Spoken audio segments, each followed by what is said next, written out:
In a galaxy where species are ranked by their perceived worth, where the color of your fur determines your fate, and where love is considered a luxury only the pure breeds deserve, one outcast dared to challenge everything. They called her worthless, a genetic mistake, a white fox among the golden ones.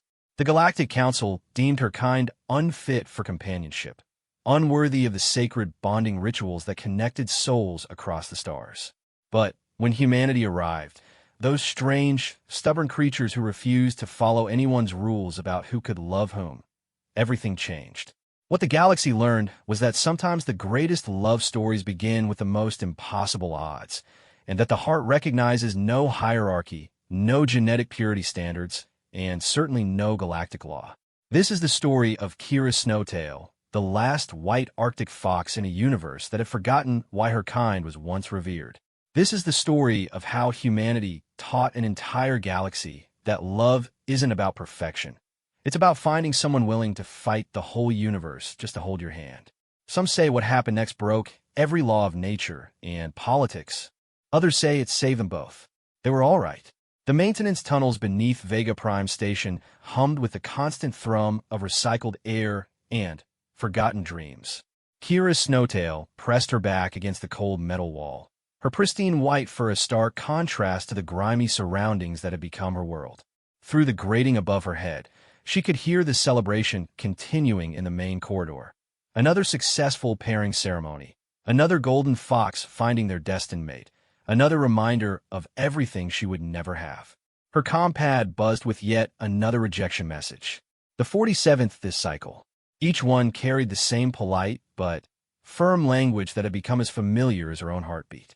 After careful consideration of your genetic profile and social standing, we regret to inform you that you do not meet the requirements for romantic compatibility matching. The words blurred together after a while, but the meaning remained crystal clear. White Arctic foxes were evolutionary mistakes, unworthy of love in a galaxy that prized genetic purity above all else. Kira tucked the device away and continued her journey through the bowels of the station. As a sanitation engineer, she knew every pipe, every circuit, every forgotten corner of this massive hub that connected 17 different species across 3 sectors. It was honest work, necessary work, but it kept her invisible, just the way the Galactic Council preferred it. The irony wasn't lost on her that she spent her days cleaning up after species that considered her genetically inferior. The golden foxes from her own homeworld wouldn't acknowledge her existence. The Wolf Clan saw her as a diluted bloodline. The Cat Federations found her too primitive. Even the rabbit collectives, typically the most accepting of the mammalian species, had strict policies against mixing with throwback genetics. She emerged from the tunnels into sub-level 7, where the air recycling plants created a constant white noise that helped her think. This was where she came to plan, to dream, to remember what her grandmother had told her about their people before the Great Classification had changed everything. We were once revered, her grandmother's voice echoed in her memory. The white Arctic foxes were considered sacred, Kira. We were the peacebringers, the ones who could walk between worlds without choosing sides. Our fur wasn't a curse. It was a symbol of neutrality, of wisdom, of the ability to see beyond the surface. But that was before the Galactic Council had established the genetic hierarchy system 300 years ago. Before breeding permits became mandatory. Before love became a privilege reserved for the genetically approved. Now, white Arctic foxes were seen as remnants of a less evolved time, their neutral coloring viewed as a sign of weakness rather than wisdom. Kira settled into her usual spot beside the primary air processor and pulled out her personal tablet. Hidden beneath work schedules and maintenance reports was her real passion project, a comprehensive study of interspecies relationships and the flaws in the current genetic compatibility matrix. For 5 years, she had been documenting cases where the Council's predictions had failed, where supposedly incompatible species had formed successful bonds, where love had defied genetic science. The data was undeniable. The Council's system wasn't just cruel, it was fundamentally wrong.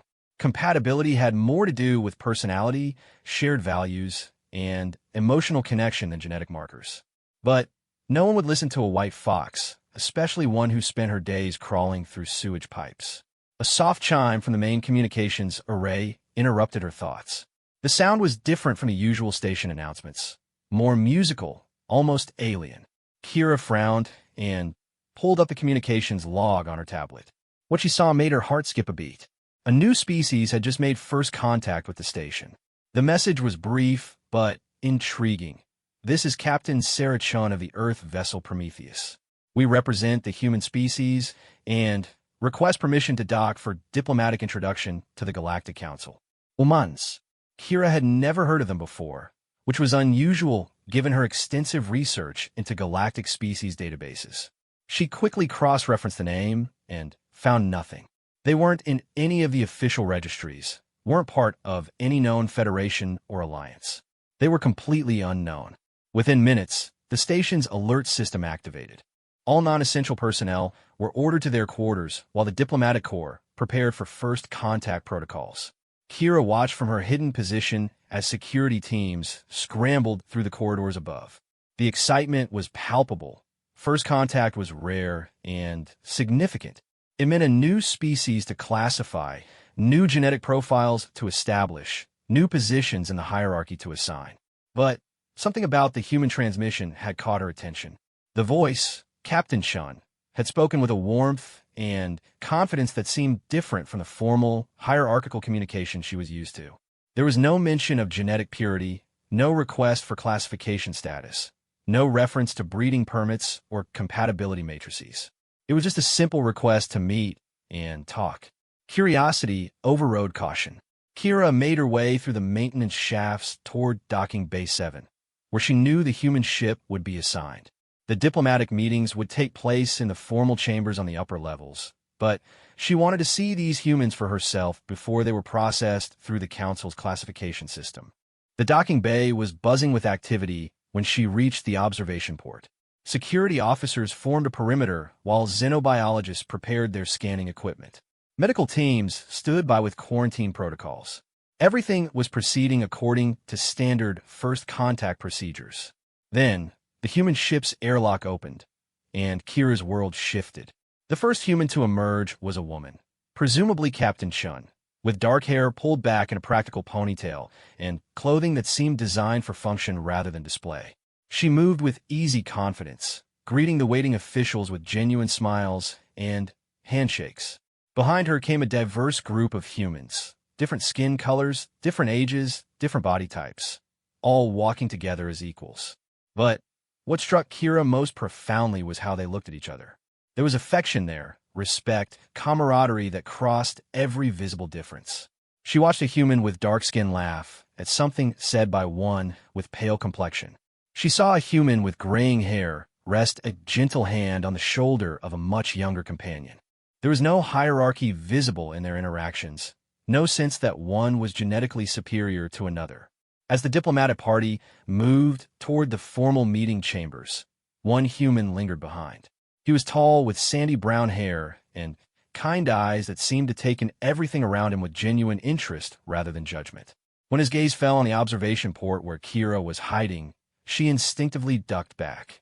But something made her look again, and when she did, he was still there, still looking in her direction with what appeared to be curiosity rather than suspicion. Dr. Michael Torres, that was the name on his uniform, raised his hand in a small wave toward the observation port. Kira's breath caught. He couldn't possibly see her clearly through the tinted transparency, but somehow he knew she was there. And instead of calling security or reporting unauthorized observation, he simply smiled and continued on his way. That night, Kira couldn't sleep. She kept replaying the scene in the docking bay, the easy interaction between the humans, the lack of visible hierarchy or genetic discrimination. She researched everything she could find about Earth, but the databases were frustratingly empty. The humans were truly unknown, unclassified, unranked in any galactic system. When the first diplomatic reports were released the next day, Kira devoured them eagerly. The humans claimed to represent a single planet with billions of individuals from hundreds of different ethnic groups and cultures. They had no genetic hierarchy system, no breeding permits, no classification matrices. They said they practiced something called marriage based on personal choice and emotional compatibility rather than genetic optimization. The council members were reportedly baffled. How could a species function without genetic classification? How do they prevent inferior bloodlines from contaminating superior ones? How do they ensure optimal offspring without controlled breeding programs? The human responses, as reported in the official transcripts, were even more intriguing. They spoke of something called diversity as a strength rather than a problem. They described their greatest achievements as coming from the combination of different backgrounds, different perspectives, different genetic heritages working together.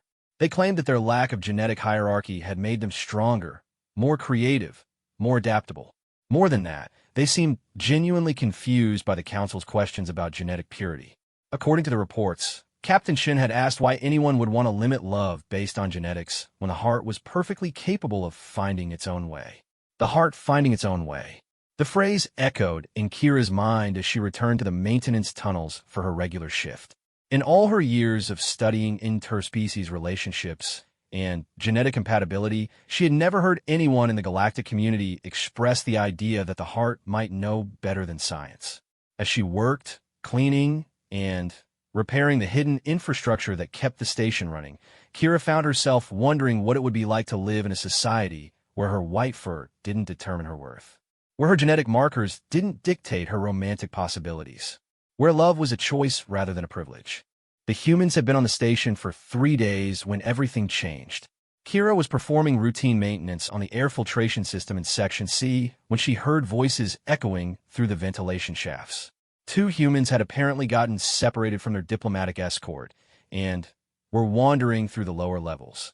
"I think we took a wrong turn somewhere," a female voice was saying with amusement rather than concern. "Probably when you insisted we could find our own way back to the quarters," came the reply in a warm male voice that Kira recognized as belonging to Dr. Torres. "But, hey, we're seeing parts of the station the diplomats would never show us." Kia Foes. They were directly above her position, close enough that she could hear their conversation clearly. She should retreat, should avoid contact, should maintain the invisibility that kept her safe. But something about their easy camaraderie, their lack of panic at being lost, their genuine interest in exploring rather than simply following protocol, made her hesitate. "Look at this," Dr. Torres continued. "These maintenance systems are incredibly sophisticated. Whoever designed this infrastructure really knew what they were doing. Think there's anyone down there we could ask for directions?" There was a moment of silence, then Dr. Torres spoke again, his voice gentler. "If there is someone there, I hope they know we're not here to cause any trouble. We're just a couple of lost humans who could really use some help." The words were clearly directed at her. Somehow, he knew she was there. Kira's heart pounded as she weighed her options. Contact with aliens without proper authorization could result in her termination of employment, possibly even deportation from a station. But something about these humans, about their openness and genuine curiosity, made her want to trust them. Before she could talk herself out of it, Kira opened the access panel and stepped into the corridor. The 2 humans turned toward her without any sign of shock or disgust.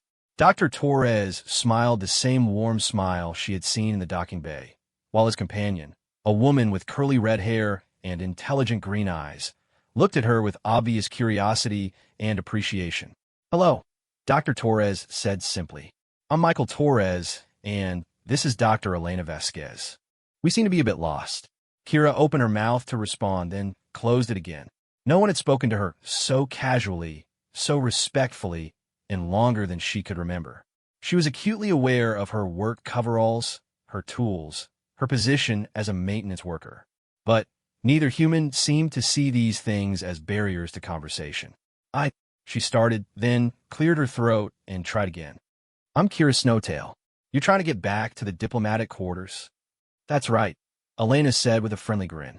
"Though I have to say, this detour has been fascinating. This station is incredible. You must know every inch of it, working in maintenance." The comment wasn't condescending or dismissive. Elena spoke as if Kira's knowledge was valuable, as if her work was important rather than just necessary. It was such an unusual response that Kira found herself smiling for the first time in weeks. "I do know most of it," she admitted. "I can show you the way back to the upper levels." As they walked together through the winding corridors, Kira found herself engaged in the most normal conversation she'd had in years. Michael asked her about the station's design, genuinely interested in her explanations of the life support systems and structural engineering. Elena wanted to know about the different species that lived and worked on the station, listening with fascination as Kira described the complex social hierarchies and cultural differences. Neither human asked about her genetic classification or breeding status. Neither seemed to notice or care about her white fur or her position in the galactic hierarchy. They spoke to her as if she were simply another person with interesting knowledge and valuable perspectives. When they reached the transport tube that would take them back to the diplomatic levels, Michael turned to her with obvious reluctance to end the conversation. "Thank you for the tour and the company, Kira. I hope we'll have a chance to talk again." Elena nodded enthusiastically. "Maybe you could show us more of the station sometime? I'd love to learn about how all these different species coexist." Kira watched them disappear into the transport tube, her mind reeling from the encounter. For 30 minutes, she had been treated as an equal by two members of an unknown species who had every right to dismiss her as irrelevant. They had listened to her, valued her knowledge, enjoyed her company without any apparent agenda or ulterior motive. As she made her way back to her quarters that evening, Kira realized something had shifted inside her. For the first time in her adult life, she had experienced what it might be like to be valued for who she was rather than judged for what she wasn't. The humans had been on Vega Prime Station for less than a week, but they were already changing everything Kira thought she knew about her place in the galaxy. And, deep in her heart, a tiny spark of hope began to grow. Hope that perhaps the Council's classifications weren't as permanent as she had always believed. Perhaps there was more to compatibility than genetics after all. The diplomatic meetings between humanity and the Galactic Council had been ongoing for 2 weeks when Kira received an unexpected message on her personal communication device. The sender was listed as M. Torres' human diplomatic mission, and the content was simple but earth-shaking. "Would you like to have coffee? I found a quiet place on level 12 where we could talk without interruption." Kira stared at the message for 10 full minutes, reading it over and over until the words burned themselves into her memory. A human was asking her for coffee. Not a formal meeting, not an official interview, not a research session. Coffee, a social interaction between equals. Her first instinct was to delete the message and pretend it had never arrived. Unauthorized fraternization with diplomatic personnel could cost her everything. The Council took strict measures to ensure that lower caste species didn't contaminate important negotiations with their presence. But, as she sat in her small quarters, surrounded by the data she had spent years collecting about failed genetic compatibility predictions, Kira realized she was tired of hiding. She typed back a simple response, "Yes." Level 12 was one of the older sections of the station, built during the first expansion period when the architecture was more focused on comfort than efficiency.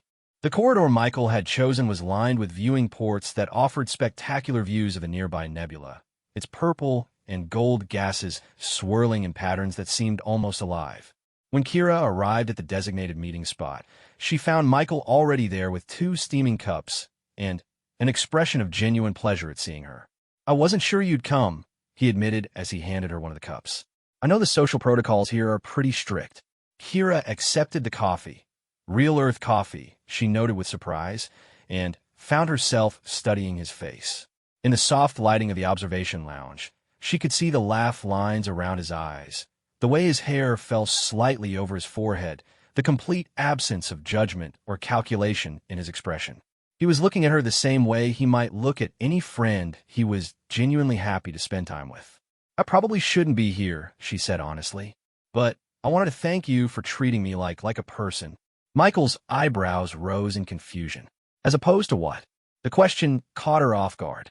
In her world, the alternatives to being treated like a person were so numerous and familiar that she had never considered someone might not automatically know them. A genetic inferior, a contamination risk, a waste of resources. The change in Michael's expression was immediate and profound. The easy smile disappeared, replaced by something that looked like anger mixed with deep sadness. He set his coffee down carefully and turned to face her fully. "Who told you that you were any of those things?" "Everyone," Kira replied simply. "It's not personal. It's just how the classification system works. White Arctic foxes are considered evolutionary throwbacks. We're not genetically compatible with any approved breeding lines, so we're essentially useless from a species continuation standpoint. Michael was quiet for a long moment, staring out at the nebula with an expression she couldn't read. When he finally spoke, his voice was tight with controlled emotion. On Earth, we have a word for systems like that. We call them evil. Evil. Kira had never heard the genetic hierarchy described in such stark terms. Inefficient, perhaps. Unnecessarily harsh, maybe. But evil?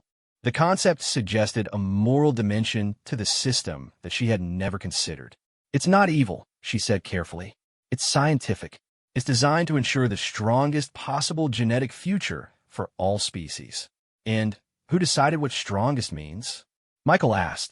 Who determined that your genetics were inferior to someone else's? The question struck at the foundation of everything Kira had been taught to accept. The Council's Xenobiological Research Division. They've done extensive studies on genetic compatibility, optimal breeding combinations, evolutionary advancement metrics. Have they? Michael interrupted. Have they really? Or have they created a system that justifies whatever prejudices already existed? Kira opened her mouth to defend the established science, then closed it again. The data she had been collecting for years told a different story than the official reports. The genetic compatibility predictions failed more often than they succeeded. The supposedly superior bloodlines showed just as much variation in intelligence, health, and social contribution as the inferior ones. But she had always assumed the flaws were in her analysis, not in the system itself. You study this stuff, Michael continued, his tone gentling. Elena told me about your conversation in the maintenance tunnels. You know more about interspecies relationships than most of the people making these decisions. What do your own findings tell you? For the first time in her adult life, Kira found herself speaking her truth aloud. The system is wrong. Compatibility has almost nothing to do with genetics and everything to do with personality, values, and emotional connection. I have 5 years of data that proves it, but no one will listen to a white fox. I'll listen. 2 simple words, but they hit Kira with the force of a revelation. Someone wanted to hear what she had learned. Someone valued her research, her insights, her conclusions. She pulled out her personal tablet and began showing Michael her work.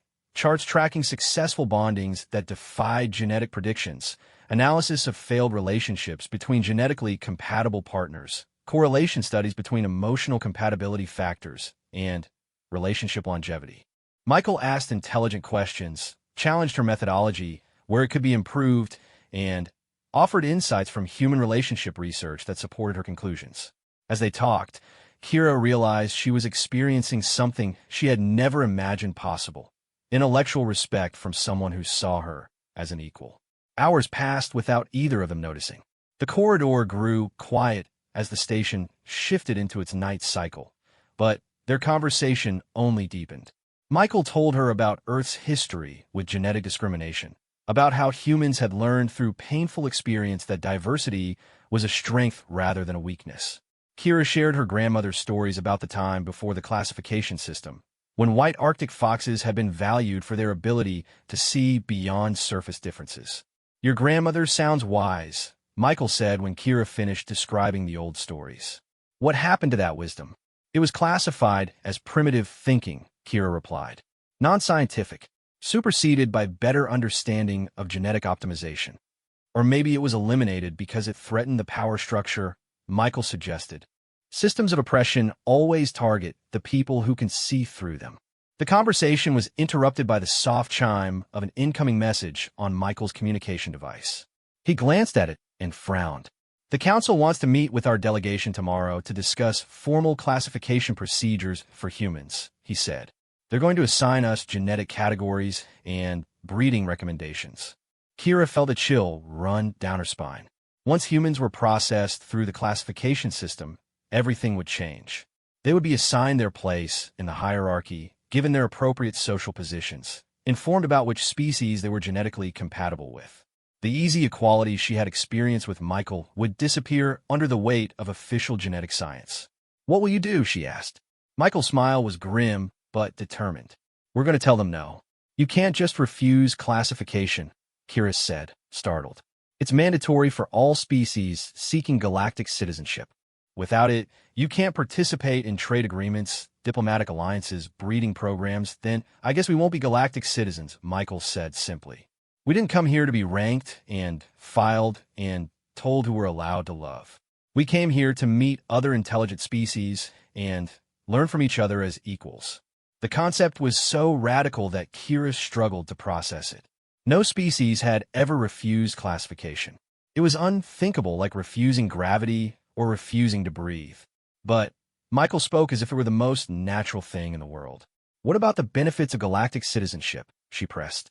The technology sharing, the trade opportunities, the protection agreements? What good are benefits that come with the price of giving up our humanity? Michael countered. We didn't evolve to accept genetic hierarchy. We've fought wars against systems like that. We're not about to embrace one now, just because it comes with better technology. As they prepared to part ways for the evening, Michael turned to her with an expression that made her heart skip. Kira, I want you to know that these last few hours have been the best part of my time on this station.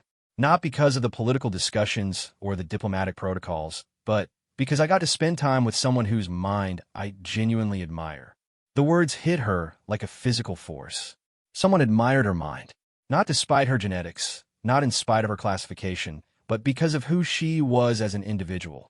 I admire yours too, she said softly, surprising herself with her honesty. Would you like to do this again? Tomorrow, after the council meeting? Kira knew she should say no. The diplomatic situation was becoming complicated, and her association with humans could put her in an impossible position. But looking into Michael's kind eyes, seeing the genuine affection and respect there, she found herself nodding. Yes, I like that very much. The next day, Kira found herself unable to concentrate on her work. She kept checking the diplomatic news feeds, waiting for reports from the council meeting.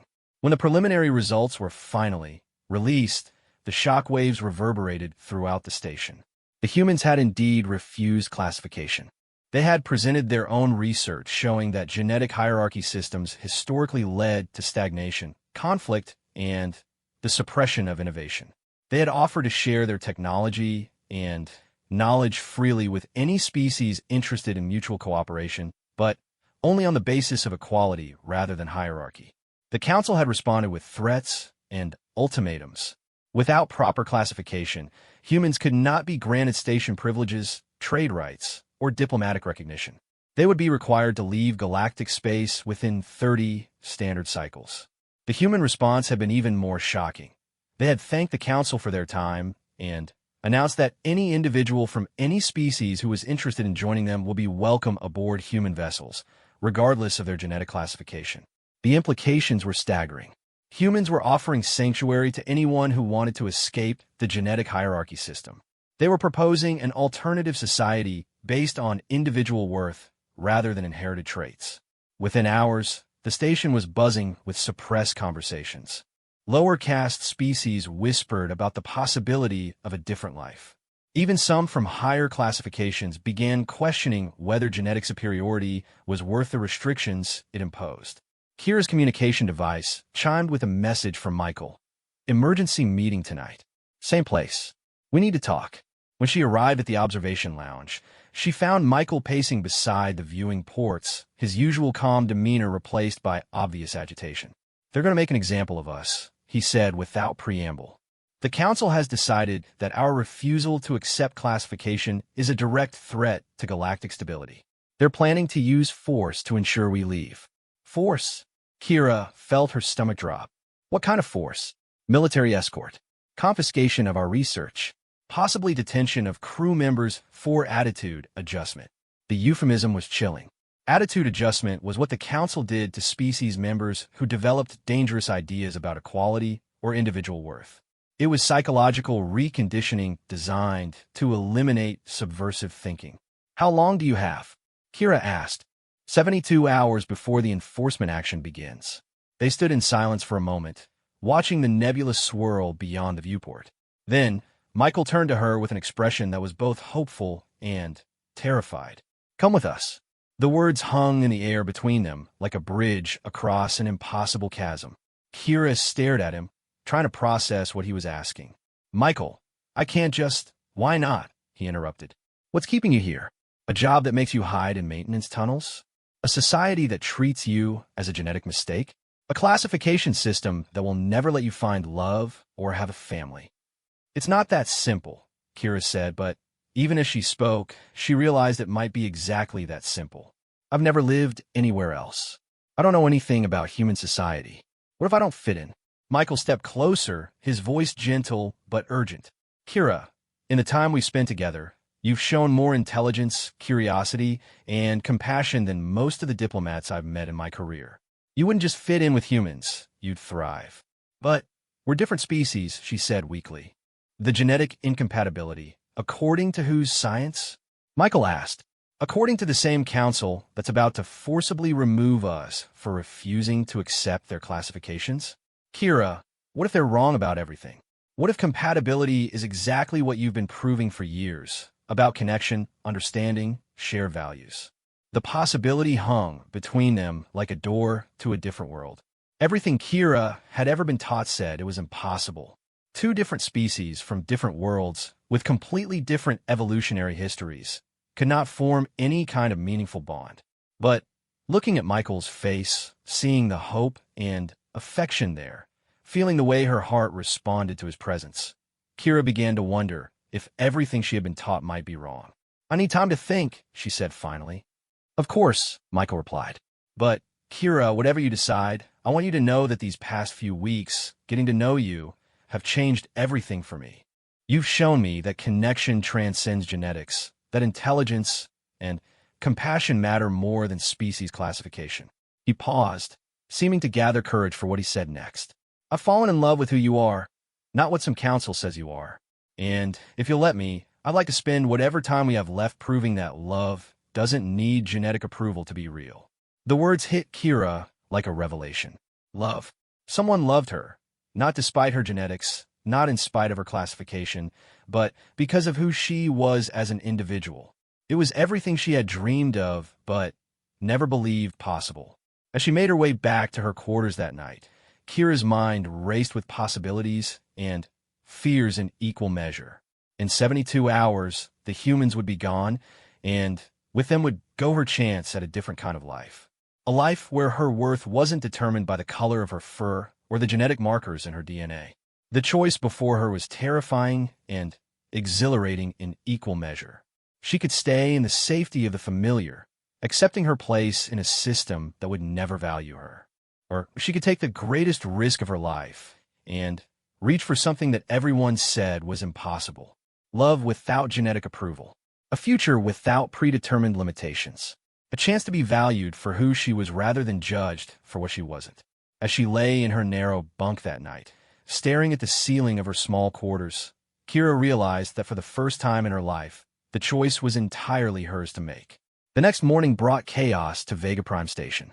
Word had spread through the lower levels about the human offer of sanctuary, and the council's response was swift and merciless.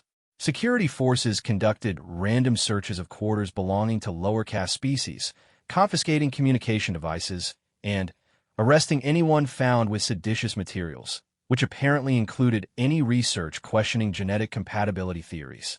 Kira watched from her maintenance post as 3 Rabbit Collective members were dragged away in restraints, their crime being a collection of human literature that had somehow made its way through the station's communication networks. The sight made her sick with anger and fear in equal measure. Her own research, carefully hidden in encrypted files and disguised as routine maintenance reports, suddenly felt like a death warrant. If the security forces discovered her years of work documenting the failures of the genetic classification system, she would face more than just deportation. The council made examples of species members who challenged their scientific authority. A soft chime from her personal communicator made her jump. The message was from an unknown sender, but the content was clearly from Michael. Emergency evacuation protocols activated. Human vessels departing in 36 hours. Final boarding call for all passengers at 2,300 hours tomorrow. The choice is yours, but know that you will always have a place with us. 36 hours. The timeline had accelerated. Kira felt panic rising in her chest as she realized how little time she had left to make the most important decision of her life. She tried to focus on her work, but Her hands were shaking as she performed routine system diagnostics. The decision was interrupted by the arrival of her supervisor, a golden fox named Administrator Urich, who had never spoken to her directly except to issue work orders.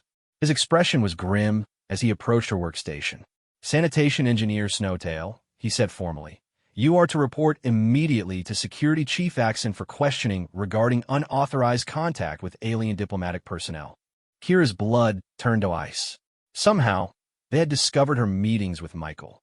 She followed Urich through the corridors with the calm of someone who had always known this moment would come. Her only surprise was that it had taken them this long to notice. Security Chief Axon was a Wolf Clan member whose reputation for ruthless efficiency was legendary throughout the station. His office was a study in intimidation, sharp edges, cold lighting, and walls covered with commendations for maintaining genetic purity standards. When Kira entered, he didn't bother looking up from his datapad. "Kira Snowtail, Genetic Classification Arctic Fox, 07, Sanitation Engineer 3rd Class," he read aloud. "No registered breeding permits, no approved social associations, no family connections above classification level 6. He finally looked at her, his predatory eyes taking in her white fur with obvious distaste. In other words, a nobody who should have stayed invisible instead of contaminating diplomatic proceedings with her presence. "I haven't contaminated anything," Kira said quietly. "I provided directions to lost personnel as part of my duties." "Directions?" Vaxon repeated mockingly. "Is that what you call multiple unauthorized meetings with human diplomatic staff? Extended conversations about classified research, social interactions that violate interspecies contact protocols?" Kira's heart sank. They'd been monitoring her more closely than she had realized. But rather than feeling defeated, she found herself getting angry. The same anger that had been building for years as she watched the genetic classification system crush spirits and destroy possibilities. "Yes," she said firmly. "I provided directions to humans who were lost. I answered their questions about station operations. I engaged in normal social conversation with individuals who treated me as an equal. I realize that's a violation of protocol, but perhaps the protocols are wrong." The words hung in the air like a challenge. Vaxon's expression shifted from dismissive contempt to genuine shock. Lower caste species simply didn't challenge protocol. They accepted their classification and stayed in their assigned roles. "The protocols," Vaxon said slowly, "are based on centuries of scientific research designed to protect genetic integrity across all species. Your opinion on their validity is irrelevant." "Is it?" Kira asked, surprising herself with her boldness. "Because I've spent 5 years documenting cases where those protocols have failed, where genetically compatible species have formed unsuccessful bonds while supposedly incompatible individuals have thrived together. The science is flawed, and everyone knows it." Vaxon stood up abruptly, his intimidating presence designed to remind her of her place. But Kira had spent too many years hiding, too many nights alone, too many hours believing she was worthless.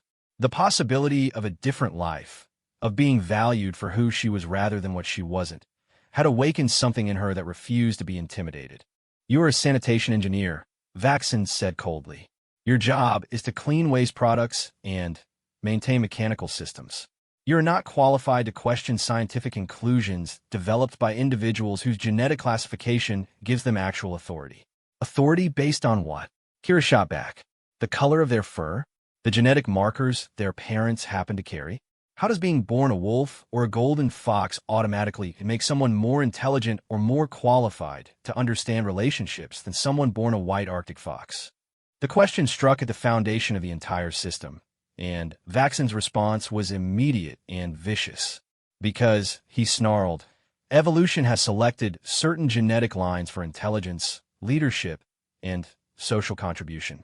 Arctic foxes, especially the white variants, represent evolutionary dead ends. You exist at the tolerance of superior species, and that tolerance has limits."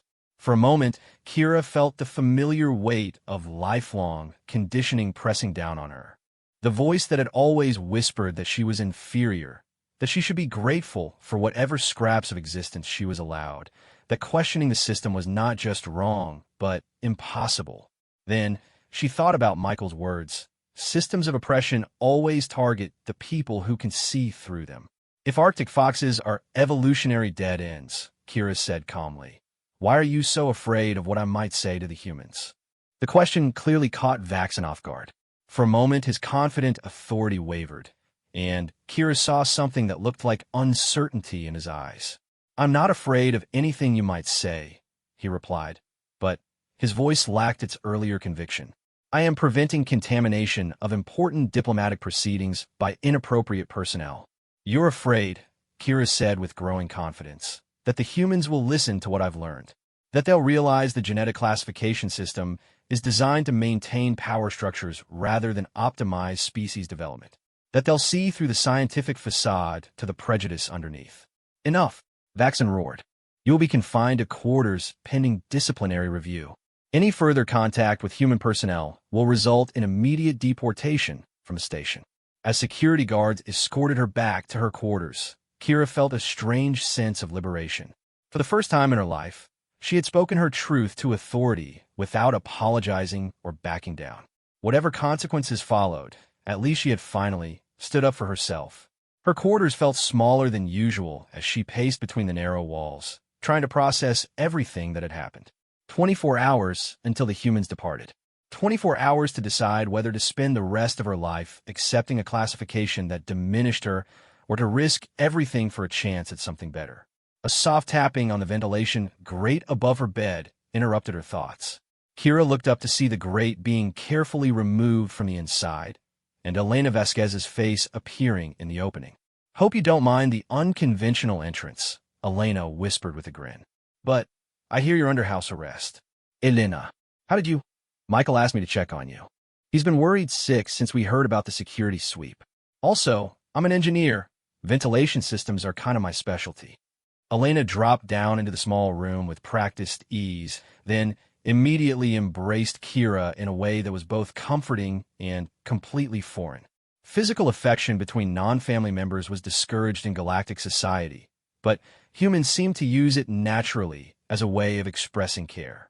Are you okay? Elena asked, studying Kira's face with genuine concern. I'm scared, Kira admitted. I told Security Chief Vaxen what I really thought about the genetic classification system. I think I may have made things worse for everyone. Or you may have made them better, Elena said firmly. Kira, do you have any idea what you've accomplished? Word is spreading through the lower levels that someone finally stood up to the security chief. You've given people hope. Hope for what? The humans are leaving tomorrow. The council will crack down even harder on dissent. Nothing will change. Elena sat down on the narrow bunk and looked at Kira seriously. Everything will change if people stop accepting a system that tells them they're inferior. You started something today, whether you realize it or not. What good will that do if I'm deported or subjected to attitude adjustment? That's exactly why you should come with us, Elena said gently. Michael didn't send me here to convince you. He said the choice has to be entirely yours. But, as your friend, I want you to know what you'd be choosing. Elena pulled out a small device that projected three-dimensional images into the air between them. The first image showed a blue-green planet with swirling white clouds and vast oceans. This is Earth, Elena said. It's not perfect. We have our own problems and challenges. But we have something that seems to be missing here. The fundamental belief that every individual has worth regardless of their genetics. The images shifted to show cities where different ethnicities worked side by side, universities where knowledge was pursued for its own sake rather than genetic qualification, families formed by choice rather than breeding permits. We have scientists from every background working together on projects that would be impossible under genetic hierarchy systems, Elena continued. We have artists whose creativity comes from the combination of different cultural perspectives. We have leaders chosen for their abilities rather than their bloodlines. But I'm not human, Kira said softly. How do I know I would fit in? You wouldn't fit in, Elena replied with a smile. You'd stand out. You'd be unique, special, valued for exactly what makes you different. We don't want you to become human, Kira. We want you to be yourself in a place where that's considered a gift rather than a defect. The projection shifted again, showing research laboratories where humans worked alongside artificial intelligences, with dolphin consultants through communication interfaces with other species that had chosen to join human society rather than submit to galactic classification. We're not perfect, Elena said again, but we're growing, learning, becoming better by including perspectives we never would have considered before. You could be part of that. Your research into relationship compatibility could help us understand how to build even better communities. Kira stared at the images, seeing possibilities she had never dared to imagine. A place where her research would be valued, where her intelligence would be appreciated, where her genetic markers would be irrelevant to her worth as an individual. What about Michael? She asked quietly. Elena's smile became gentler. Michael is in love with you. I've never seen him like this. He lights up when he talks about you. But he won't pressure you to come just for his sake.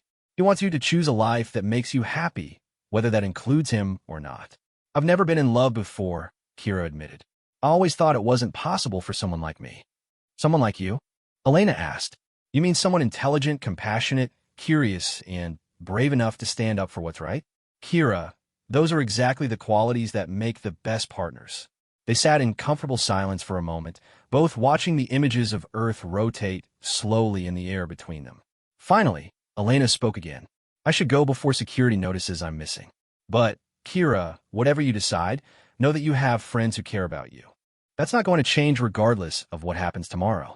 After Elena left through the ventilation system, Kira lay on her bunk staring at the ceiling and thinking about choice. For her entire life, her choices had been limited by her genetic classification, where she could work, who she could associate with, what she could aspire to achieve, all of it predetermined by factors beyond her control. But tomorrow, for perhaps the first time in her life, she faced a choice that was entirely her own. Stay and accept a system that would never value her, or risk everything for a chance at a life where she could be herself without apology. The risk was enormous. If human society didn't work out, she would be truly alone, cut off from everything familiar. But as she thought about Michael's kindness, Elena's friendship, and the research possibilities that awaited her, Kira realized that the risk of staying might be even greater. How could she go back to hiding in maintenance tunnels after experiencing what it felt like to be valued? How could she accept genetic inferiority after proving that compatibility had nothing to do with bloodlines? How could she give up the possibility of love after finally understanding what it meant to be cherished for who she was? As the station's lights dimmed for the night cycle, Kira made her decision. She pulled out her personal communicator and began typing a message to Michael. I've spent my entire life being told what I couldn't have because of my genetics. Tomorrow, I want to find out what I can have because of who I am. If the offer is still open, I would be honored to join you. She hit send before she could second-guess herself, then began the process of packing her few possessions and preparing for the greatest adventure of her life. In 18 hours, she would either be starting a new life among the stars or facing the consequences of the biggest gamble she had ever taken. Either way, she would finally know what it felt like to choose her own destiny. The reply from Michael came within minutes. The offer will always be open for you. Welcome to the beginning of everything. For the first time in her life, Kira fell asleep with a smile on her face and hope in her heart. The next morning brought unexpected chaos to Vega Prime Station. Kira woke to the sound of emergency alerts echoing through the corridors, followed by hurried announcements about increased security protocols and mandatory genetic verification procedures. Through her small viewport, she could see security shuttles arriving from the outer system, reinforcements to ensure that the human departure went according to Council plans. What the Council didn't know was that word of their crackdown had spread through the station's communication networks faster than their censorship protocols could contain it.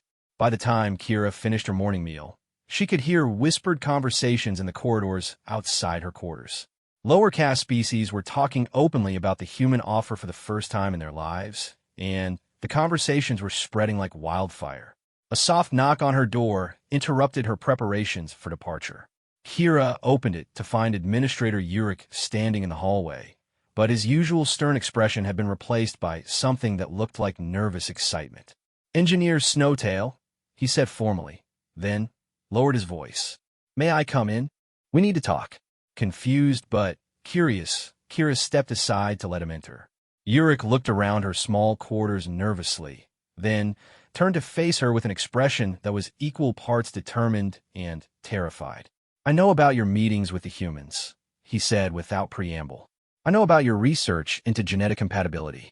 And I know you're planning to leave with them tonight." Kira felt her heart skip. If her supervisor reported her to security, she would never make it to the departure point. "Administrator, I want to come with you." The words hit Kira like a physical blow. She stared at Yurik, trying to process what he had just said. Administrator Yurik was a golden fox, genetically classified as superior to her own Arctic variant. He had authority, status, a comfortable position within the galactic hierarchy. What could he possibly want with human society? "I don't understand," Kira said carefully. Yurik's confident administrative demeanor cracked, revealing someone much more vulnerable underneath. "My daughter," he said quietly. "She's classified as a genetic hybrid, golden fox, and red fox mix. According to council regulations, she's considered too unstable for breeding permits or advanced education opportunities." Kira felt a chill of understanding. Genetic hybrids occupied a special category of discrimination within the council system.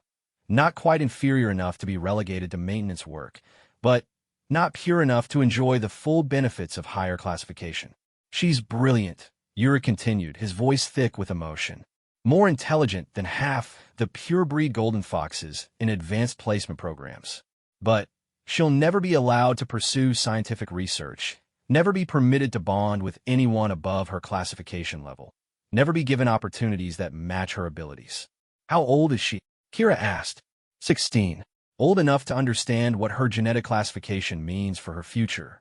"Last week, she asked me why we couldn't just leave the station and find somewhere that would value her for who she is instead of what she is." Yurik's voice broke slightly. "I didn't have an answer until I heard about the humans."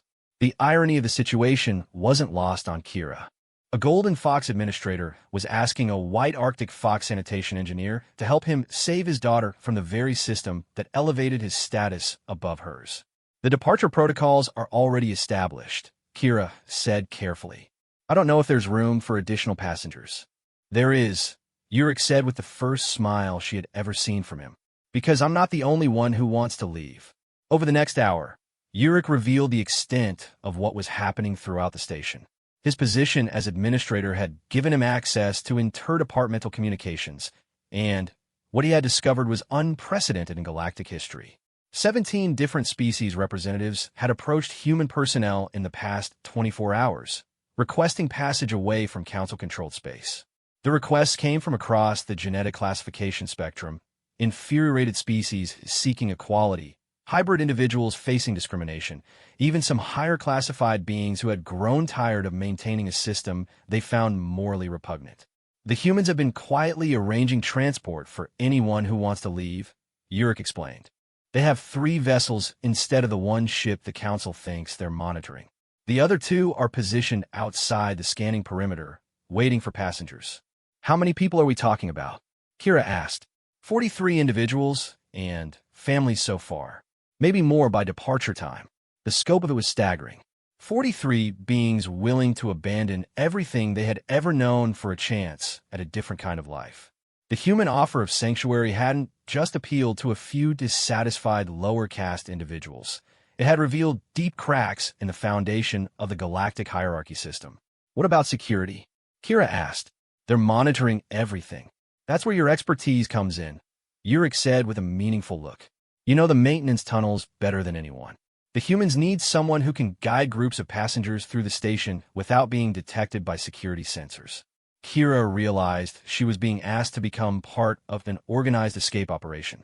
It was far more dangerous than simply slipping away quietly on her own. If they were caught, the consequences would be severe for everyone involved. But as she thought about Yurik's daughter and the other individuals seeking freedom, she knew she couldn't refuse. These were people who had reached the same conclusion she had, that living under genetic discrimination was worse than the risk of starting over somewhere new. "What do you need me to do?" The next several hours were a carefully choreographed dance of coordination and concealment. Using her knowledge of the station's infrastructure, Kira mapped out routes through the maintenance systems that would allow small groups to reach the departure points without triggering security alerts. Yurik used his administrative access to create false work orders and maintenance schedules that would justify their presence in restricted areas. The plan was elegant in its simplicity. Starting at 2,100 hours, groups of 3 to 5 individuals would make their way to designated maintenance access points throughout the station. Kira would guide them through the tunnel systems to a cargo bay that had been temporarily disabled for routine maintenance. From there, human personnel would transport them to the waiting vessels using cargo containers that would be loaded onto the official diplomatic ship as standard supply transfers. As evening approached, Kira found herself stationed at the primary access point in sub-level 7, waiting for the first group to arrive. Her hands were shaking with nervous energy, but her mind was clear. For the first time in her life, she was part of something bigger than herself, a collective effort to challenge an unjust system. The first group consisted of a rabbit collective family whose youngest member had been denied educational opportunities due to genetic instability, 2 Wolf Clan outcasts who had been stripped of their pack affiliations for refusing arranged breeding partnerships, and a Lone Cat Federation individual whose research into cross-species cooperation had marked her as a political liability. As Kira led them through the narrow maintenance corridors, she realized she was looking at representatives of the galactic community's conscience. These weren't malcontents or troublemakers. They were intelligent, principled individuals who had chosen personal risk over complicity in a system they couldn't ethically support. This way, Kira whispered as she navigated around a sensor cluster. Stay close and keep quiet until we reach the next checkpoint. The journey through the tunnels took nearly an hour, but they reached the cargo bay without incident. Human personnel were waiting with transport containers that had been modified with life support systems and communication equipment. The transition from station systems to human vessels would take place in 3 stages to avoid detection by council monitoring systems. Thank you, the Rabbit Collective mother said to Kira as they prepared to enter the transport containers. We never thought we would have a chance to give our children a different kind of future. The words hit Kira with unexpected emotion. She was helping to give children opportunities they would never have had under the genetic classification system. Whatever happened next, that accomplishment would be worth any risk. The process continued throughout the evening. Group after group made the journey from their quarters to the departure points, each carrying the hope of a new beginning. Yurik arrived with the 7th group, accompanied by a teenage golden-red fox whose eyes sparkled with intelligence and excitement. This is my daughter, Lyra, he said quietly as they moved through the tunnels. Lyra, this is Kira Snowtail. She's making all of this possible. Lyra looked at Kira with obvious admiration. Father told me about your research into genetic compatibility. He said you've proven that the classification system is scientifically flawed. If it documented inconsistencies, Kira replied modestly. But it took humans to show me that the science was being used to justify prejudice rather than seek truth. I want to be a scientist like you, Lyra said with the confident determination of youth. I want to study things that matter, not just confirm what the council wants to hear. As they reached the cargo bay, Kira realized she was witnessing more than an escape. She was watching the seeds of a new generation being planted. Young people like Lyra would grow up in a society that valued their contributions rather than their genetic markers. They would become the researchers, leaders, and innovators that their potential had always indicated they could be. The final group was scheduled for 2,230 hours, and Kira was making her way back to the primary access point when she encountered Security Chief Vaxon and a squad of armed guards in the main corridor. Well, Vaxon said with predatory satisfaction. The seditious sanitation engineer is out of quarters after mandatory confinement. That's a serious violation of security protocols. Kira's heart hammered against her chest, but she forced herself to remain calm. I received emergency maintenance orders for the life support systems on sub-level 7. There's been a critical malfunction. It was a reasonable explanation, exactly the kind of emergency that would justify releasing confined personnel for essential repairs. But Vaxon's expression suggested he wasn't buying the story. Show me the orders, he demanded. Kira pulled out her work tablet and displayed the false maintenance request that Yurik had generated. The documentation was perfect. Emergency codes, supervisor authorization, technical specifications that would be meaningless to anyone without engineering training.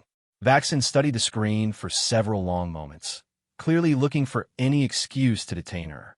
When he couldn't find obvious flaws in the paperwork, his frustration became visible. Emergency maintenance that happens to coincide with human departure schedules, he said suspiciously. Convenient timing. Life support systems don't follow diplomatic calendars, Kira replied with as much calm as she could muster. The malfunction was detected 2 hours ago during routine monitoring. Would you prefer I let the air recycling system fail while 40,000 beings are sleeping? The logic was unassailable, but Vaxon clearly didn't want to let her go. He stepped closer, using his intimidating physical presence to try to rattle her composure. I know you're up to something, Snowtail. And when I figure out what it is, you'll be facing more than just deportation. I'm trying to prevent an environmental catastrophe, Kira said firmly. If you want to explain to Station Administrator Kelvik why you delayed critical repairs for personal vendetta reasons, that's your choice. The mention of the station's highest authority gave Vaxon pause. Interfering with emergency maintenance could result in serious consequences if the situation went wrong. After several tense moments, he stepped aside with obvious reluctance. Complete your repairs and return to quarters immediately, he ordered. Any deviation from direct routes will be considered evidence of seditious activity. Kira nodded and continued toward the maintenance areas, acutely aware of the guards watching her until she disappeared around corner. She had bought time, but security was clearly suspicious. The final group would have to be handled carefully. When she reached the access point, she found 8 individuals waiting instead of the expected 5. Word had continued to spread throughout the station, and more people were making last-minute decisions to seek passage with the humans. We can't take everyone at once, Kira whispered to the group. Security is already suspicious. We'll need to split into 2 groups and use alternate routes. The coordination became increasingly complex as they navigated through backup tunnel systems that were less familiar to Kira. But every member of the group seemed to understand that they were part of something historic, the first mass exodus from galactic hierarchy in Council history. As the final passengers were loaded into transport containers, Kira realized her own departure time was approaching. In 30 minutes, she would be boarding a human vessel and leaving everything familiar behind.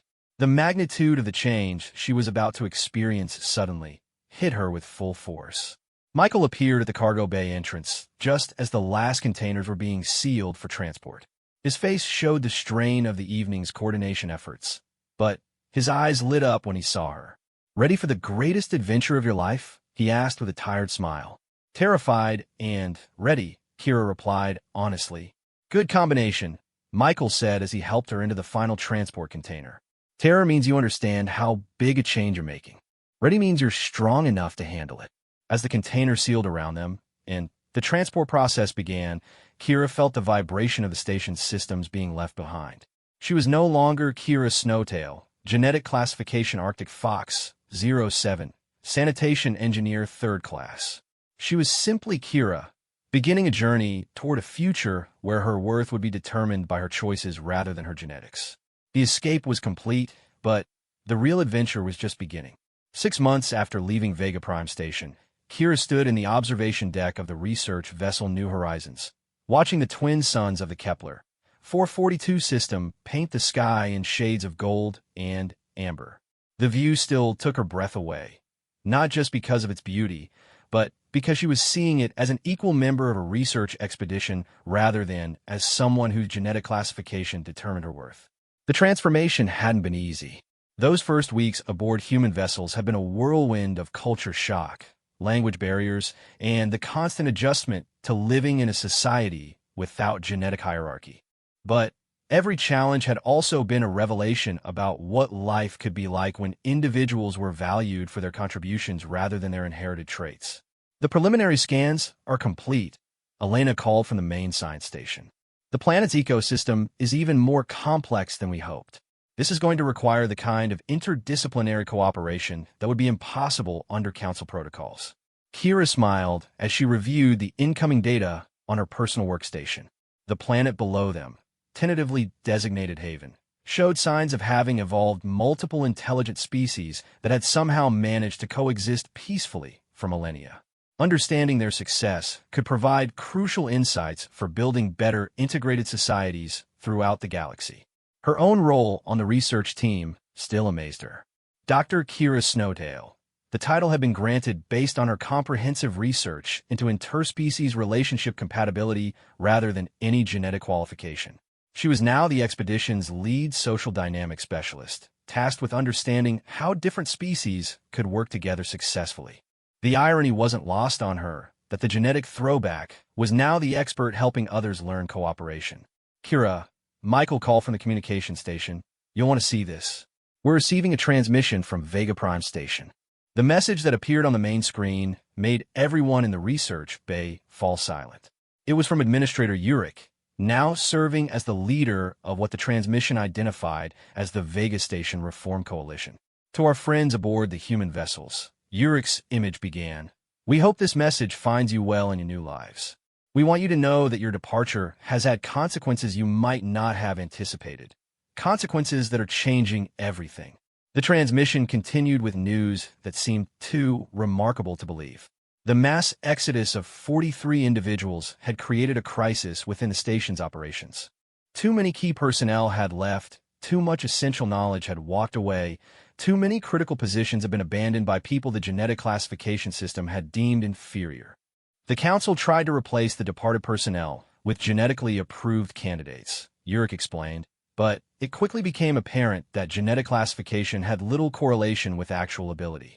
The station began experiencing critical system failures when superior-rated individuals couldn't perform the work that inferior-rated people had been doing expertly for years.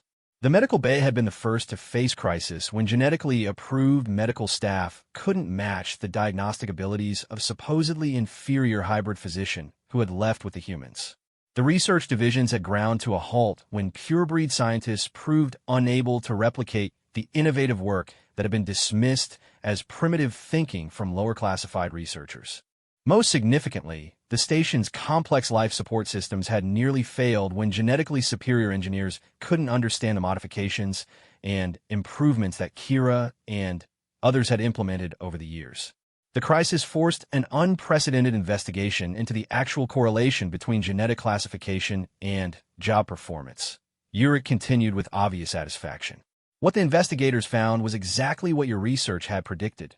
Kira, genetic markers have virtually no relationship to intelligence, creativity, or social contribution. The revelation had split the council.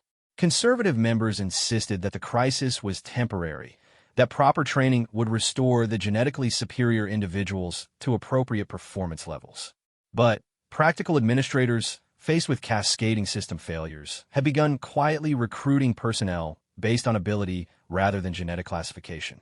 3 stations in our sector have now adopted modified personnel policies that prioritize demonstrated competence over genetic purity, Urich reported. It's not full equality yet, but it's a crack in the foundation that's growing every day. The transmission included personal messages from various individuals they had left behind. Maintenance engineers reported that their previously hidden research was now being taken seriously by administrators desperate for solutions. Lower classification scientists found themselves being consulted on problems that purebreed researchers couldn't solve. Even some hybrid individuals were being offered educational opportunities that had previously been denied. Your courage in leaving has given the rest of us courage to stay and fight for change, concluded a message from a Rabbit Collective researcher. We're proving every day that the classification system has been holding everyone back, not just those it labeled inferior. But the most moving part of the transmission came at the end, when Urich's daughter Lyra appeared on screen. The young golden-red fox who had seemed so eager to escape 6 months ago was now radiating confidence and excitement. Kira, she said directly to the camera, I wanted you to know that I've been accepted into the advanced xenobiology program. They said my hybrid genetics might actually be beneficial for understanding species interaction, something they would never have admitted before the crisis proved that diversity creates strength rather than weakness. Lyra held up a data tablet displaying research notes and complex diagrams. I'm studying the relationship patterns you documented, expanding them into predictive models for successful integration policies.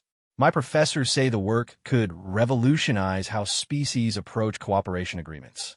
The message ended with a promise that more transmissions would follow, keeping the human expedition informed about ongoing developments in what was apparently becoming a galaxy-wide conversation about genetic classification and social equality. As the transmission concluded, the research bay fell into thoughtful silence. The magnitude of what they had accomplished, both by leaving and by proving that another way was possible, was still sinking in. "We started a revolution," Elena said wonderfully. "By refusing to accept our assigned roles, we forced an entire political system to confront the flaws in its foundations." "It's bigger than that," Michael added, moving to stand beside Kira at the observation windows. "We proved that love and cooperation can transcend genetic boundaries. Every successful relationship in our community is evidence that the Council's compatibility theories are wrong." Kira thought about the past 6 months and the relationships that had formed within their refugee community. Yurik had found companionship with a Wolf Clan engineer who shared his passion for efficient administration. The Rabbit Collective family had bonded with a human research team who valued their unique problem-solving approaches. Elena had formed a partnership with a Cat Federation scientist whose different cultural perspective enhanced both their research capabilities. And Michael, wonderful, brilliant, kind Michael, had proven every day that love truly had nothing to do with genetic compatibility and everything to do with shared values, mutual respect, and the courage to see beyond surface differences. "There's something I need to tell you," Kira said, turning to face the assembled research team. "I've been analyzing the preliminary data from Haven, and what we're seeing down there isn't just peaceful coexistence. The different species appear to have evolved complementary rather than competitive traits." She activated her workstation's main display, showing the complex ecosystem maps they had been developing. Each species fills an ecological niche that enhances the other's survival rather than threatening it. They've created an integrated civilization that's more robust and more innovative than any single species society could be. "You think they've solved the cooperation problem?" asked Dr. Sarah Chun, the expedition's leader. "I think they never saw it as a problem in the first place," Kira replied. "Their genetic diversity created natural cooperation rather than artificial hierarchy. They may be the key to understanding how the galaxy could function without classification systems." The implications were staggering. If the Haven species had achieved stable, productive integration without genetic ranking, they could provide a model for restructuring galactic civilization itself.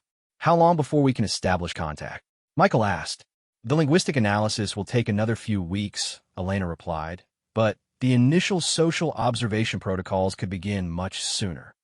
"I volunteer for the contact team," Kira said immediately. The offer surprised no one. Over the past 6 months, Kira had become the expedition's expert in cross-species interaction. Her research into relationship compatibility had evolved into comprehensive studies of social integration, communication patterns, and cooperative behavior models. "Are you sure?" Dr. Chun asked. "First contact is always risky, and you've already taken more risks than anyone should have to in one lifetime."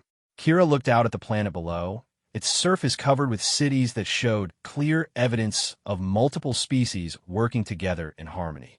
6 months ago, she had been hiding in maintenance tunnels, believing she was genetically inferior and unworthy of love. Now, she was preparing to represent humanity and their allied refugees in one of the most important diplomatic missions in galactic history. "I've spent my whole life studying what makes different species compatible," she said with quiet confidence. "I think I'm ready to put that knowledge to use." Michael stepped closer, taking her hand in a gesture that had become natural over the months of their developing relationship. "We'll do it together," he said simply. The words carried deeper meaning than just professional cooperation. Over the past 6 months, their initial attraction had deepened into something that challenged every assumption about interspecies bonding. They had faced cultural differences, biological incompatibilities, and the skepticism of both human and non-human community members who still questioned whether true emotional connection was possible across genetic lines. But every challenge had only strengthened their bond. They had learned each other's languages, not just verbal communication, but the subtle cues of body language, emotional expression, and cultural context that allowed true understanding. They had discovered that physical differences were irrelevant when two minds connected on fundamental levels of curiosity, compassion, and shared purpose. Most importantly, they had proven to themselves and others that love wasn't about genetic optimization. It was about finding someone who enhanced your best qualities while accepting your flaws, someone who challenged you to grow while supporting you when you struggled, someone who saw your potential even when you couldn't see it yourself. Together, Kira agreed, squeezing his hand.